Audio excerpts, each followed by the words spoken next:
আসসালামু আলাইকুম। দেশ এবং প্রবাস থেকে যারা দেখছেন সবাইকে স্বাগতম। আমি রায়হান ইসলাম রয়েল, রোমানিয়ার বুকারেস্ট থেকে। আপনারা যারা নিয়মিত আমার ভিডিও দেখেন আপনারা জানেন যে আমি সমসাময়িক বিষয় নিয়ে কথা বলি। আজকে যে বিষয়টি নিয়ে কথা বলতে আসছি সেই বিষয়টি হচ্ছে সেনজেন, রোমানিয়া কতটা সেনজেন কিংবা রোমানিয়ার যে সুযোগ সুবিধা রয়েছে, নতুন যারা রোমানিয়া প্রত্যাশী রয়েছেন, যারা আসবেন ভাবছেন এখানে কাজ করবেন, তাদের ব্যাপারে কথা বলতে আসছি।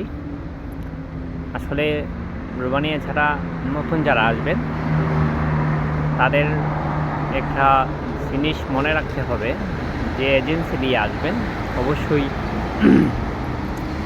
বাংলাদেশের এমন কোনো এজেন্সি নেই। আমি যে এজেন্সি দিয়ে আসছি সেই এজেন্সি বাংলাদেশের মধ্যে টপ 5-এর মধ্যে একটি, এবং বলা চলে এজেন্সির বিরুদ্ধে কোনো ক্লেম নেই। তবু আমাদের সাথে যে প্রতারণা হয়েছে সেটা যেন অন্য কারোর সাথে না হয়।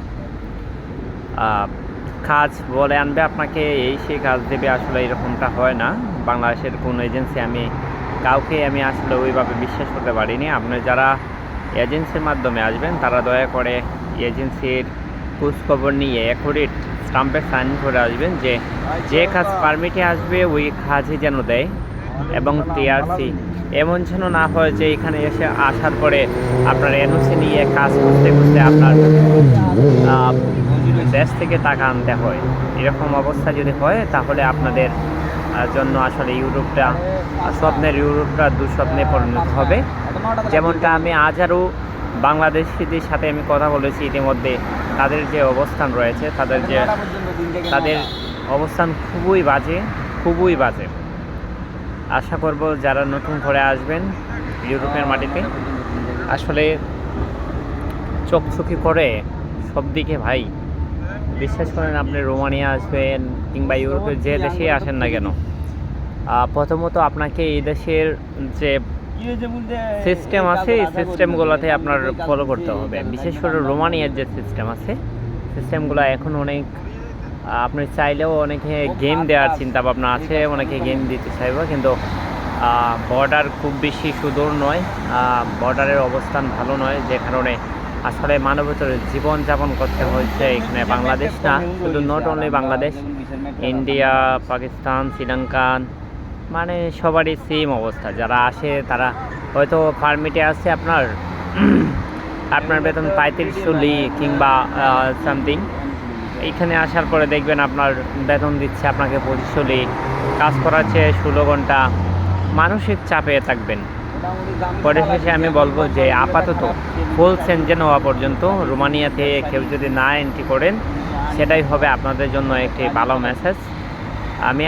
আমি কেন এইগুলো বলি, কারণ আমার এখানে প্র্যাকটিক্যালি দেখা তো, যে কারণে আমি চাই যে আমার কারণে যদি 5টা মানুষ যদি সেভ হয়ে যায় তাহলে কি সেটা ভালো নয়? রোমানিয়ার বর্তমান প্রেক্ষাপট আসলে খুবই ভয়াবহ হয়েছে। আপনারা আসলে এই সুন্দর চকচকে শহর দেখে তো লাভ নাই যদি ইনকাম সোর্স না দেখে, টিআরসি না দেখে, লিগালিটি না দেখে। আপনাকে যদি নিজের দেশ থেকে টাকা এনে যদি চলতে হয় তাহলে তো ভাই কী দরকার আছে ভাই কষ্ট করে নিজে, ওই যে বললাম না টাকা দিয়ে কষ্ট কিনলাম, বুঝছেন? সেম পরিস্থিতি আসলে মোকাবেলা করতে হচ্ছে। তো আশা করব যারা রোমানিয়া আসবেন কিংবা ম্যাসেডোনিয়া, বুলগেরিয়া সেম সিস্টেমে চলে, এগুলোতে যারা আসবেন তারা দয়া করে আরও ভেবে চিনতে তারপর ডিসিশনটা নিয়েন।